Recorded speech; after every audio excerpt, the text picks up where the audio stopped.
Hey everybody, hope everyone's doing okay. I just wanted to get with you guys. It's been a long time. So much has happened in the world since the last time I made a video for YouTube. First of all, I just hope that everyone is well and safe and not sick and hasn't gotten this terrible, terrible illness yet. I am okay. Everybody in my little sphere and my little circle is doing well, and none of us are sick that I know of. So yeah, we're doing okay. I know a lot of people have, lost jobs, and I just can't. My heart goes out to you if you're struggling because of job loss or anything like that. I'm really, I cannot imagine. I fortunately am in a job that was considered essential, so I was able to continue to work, not quite as much, but I've been lucky, and I'm really sorry if you're struggling financially due to this. There's so much I want to talk about. I've been meaning to make a video about this for a long time, but it's been just kind of like a weird time, and I wasn't really sure exactly what I wanted to say. So, I mean, a couple of things. First off, I know that things are kind of starting to calm down here in the United States anyway. Things are starting to reopen, and everyone's just kind of getting back to their normal life for the most part, or somewhat normal. But I know that when this all first happened, a lot of people were, or people who were out of the organization were starting to maybe get nervous, that this was like the end. And the organization, definitely, they were banging that drum. The last day of the last days of the last day, shortly before the last day of the last days. Just, that man is he's a meme. Like, Stephen Lett is just like a walking meme. He's the gift that keeps on giving. Like, every time he opens his mouth, something ridiculous falls out. So I'm kind of thankful for that, because he just digs his own grave. He's such a weirdo. But anyway, I have a friend who is an exJWs witness, and he hasn't been out, like, I don't remember exactly how long it's been, but it hasn't been like a really, really long time. And I know he was kind of struggling a little bit with like those Armageddon feelings, which I know a lot of us can relate to. I didn't really have that feeling. I've been out a pretty long time now.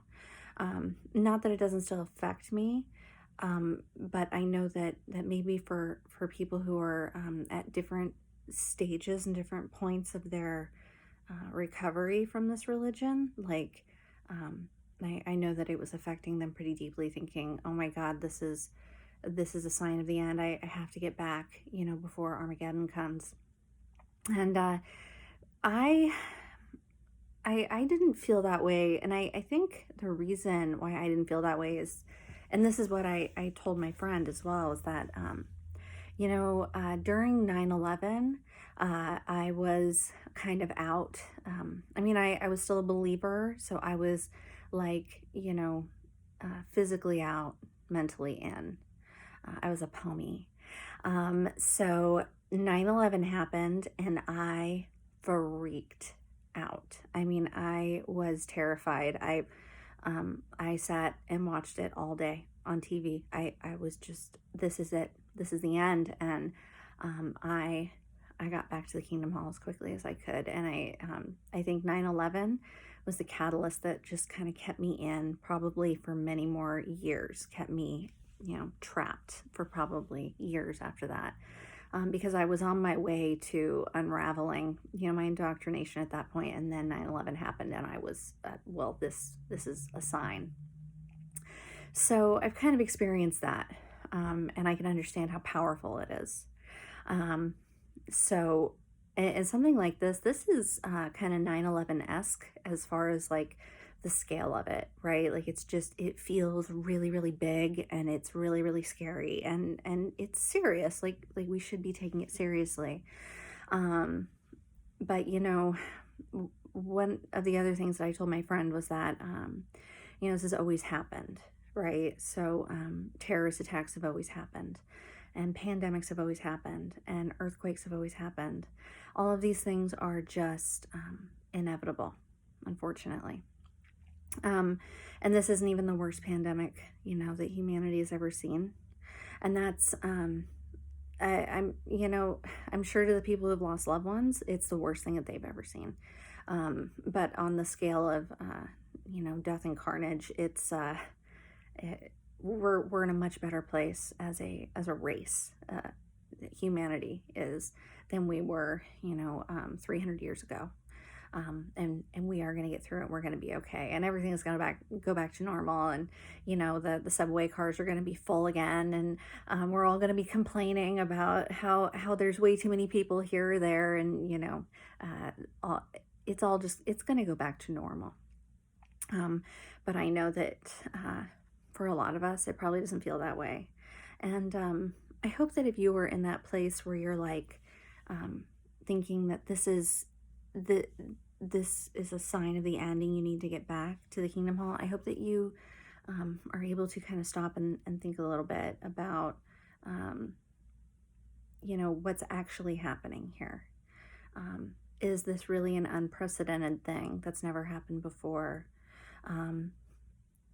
If they are right about this, then they must also be right about everything else. And then start thinking about all that other stuff, In fact, I think it was Lloyd Evans that had made a comment like that in a video once a long time ago. And it really, really sat with me, and it really made a big difference for me. Like, if they're right, then here's everything they have to be right about. They have to be right about 1914. They have to be right about 607. They have to be right about 1919. The blood transfusion thing has to be right. They must be right to hide pedophiles because, they're right. They're just right. So start, maybe think about what you're really saying yes to. Like, it's easy to just kind of let this fear kind of take over. And I completely identify with that. Like, when this all first happened, I was kind of like, I was trying not to be an alarmist. Like, I'm pretty calm about stuff like this. And, I kind of feel like, last year we were all going to die of Ebola. And then the year before that, we were all going to die of MRSA. Or, so I think maybe in the United States we're a little desensitized because, in the news, it's always like, this is the next big thing. It's going to come and kill you. Ooh, so when this all started, I was like, oh my God, here we go again. Like, and then it kind of turned into like this thing where it's like, okay, this actually is serious. It's not like, these other things that they were always sensationalizing on TV. So then I started to get a little panicked, and I, started to kind of freak out a little bit about having to go to work and and my parents and like, everyone I know who has some sort of pre-existing condition. I was starting to get scared, so I can understand just that this is very scary, and it just makes your brain go and do things and think things that maybe you wouldn't normally think.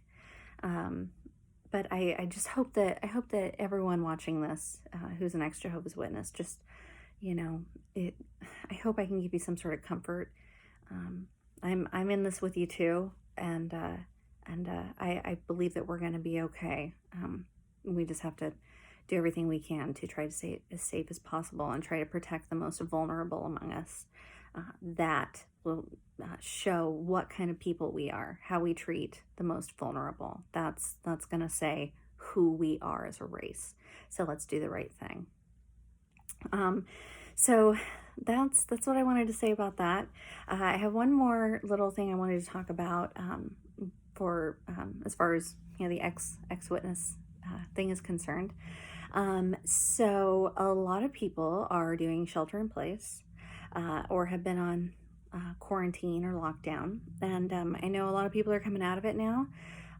But I have another ex-Jehovah's Witness friend who has been in quarantine with his family, and he is physically and mentally out, but his family, his wife and kids are all like super duper in and like Zoom meeting in.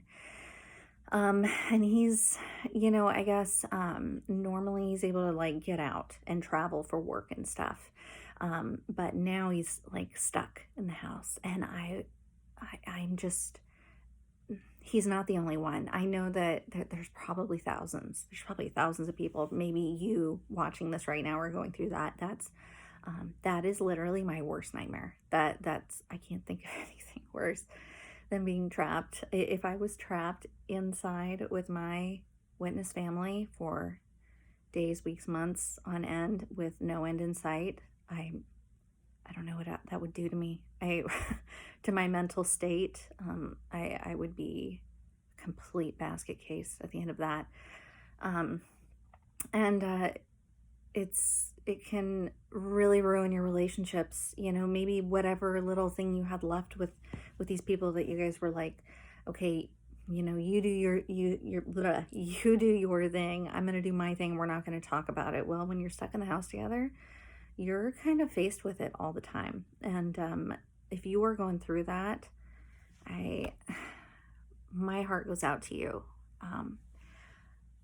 And if you know somebody who is going through that, call them. I think that those are the people that we really, as a community of exJWs witnesses, we really, really need to work on supporting people that are stuck inside with witnesses. With nowhere to go. You can't go to work. You can't go to school. You can't travel. You can't do anything. Now, I don't want to make a commentary on, whether or not it's a good idea, whether or not people should be able to leave their houses or not. That is nothing I want to discuss on YouTube. There's plenty of other people who want to talk about that. But the situation is that these people are trapped. And if you're going through that, I want you to know that I am personally thinking about you every day. I am so fortunate that I don't have to go. I don't have to do that, and I can't imagine the hell. I just can't. I know what it would be like for me.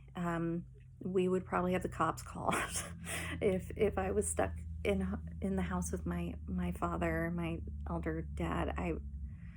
Oh God, there's just, I don't even know what to say, because there's nothing I could say that can make it any better.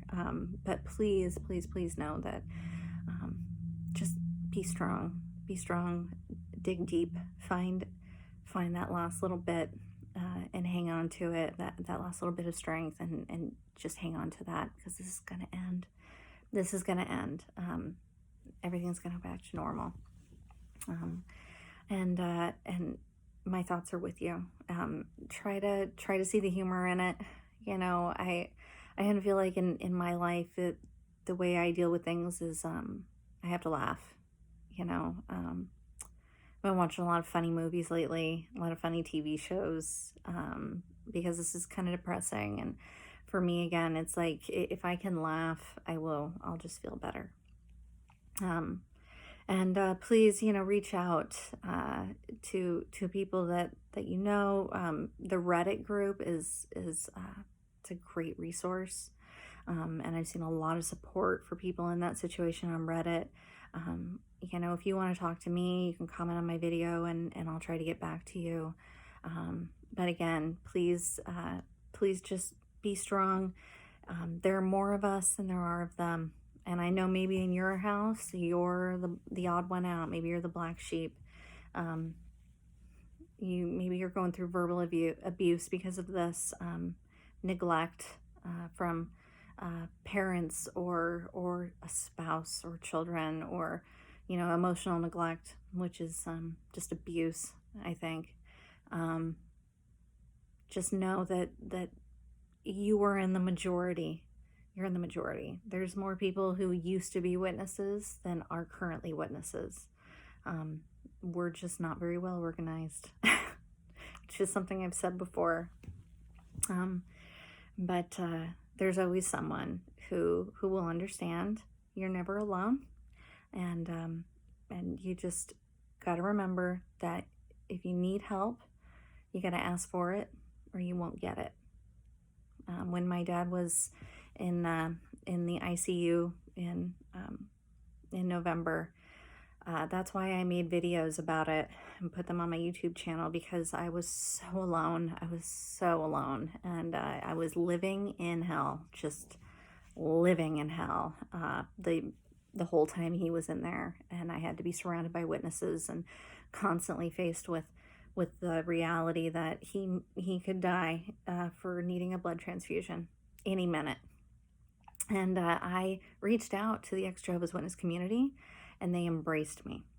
They embraced me with open arms, and I got more support than I even knew what to do with. So this is a good community, people, and tell them if you need help. They won't know otherwise, and there's a lot of people who understand and want to help. Okay, that is it. That's all for now. My friend that has been on quarantine, his name is David Atlas, and I told him I was going to make this video after we spoke on the phone about his situation, and he asked me to put his email address in the comments. So I'm going to do that. He is a very, very nice guy, and if you need someone to talk to about your situation with the witnesses, I'm sure that he would love, to talk to somebody about, just how much this sucks. Maybe you guys can share war stories. So I'll put his email in the description of the video. Until next time, I hope that you guys all stay safe, and just remember, it's all gonna end soon, and we're all gonna go back to normal. I promise. Take care. Bye.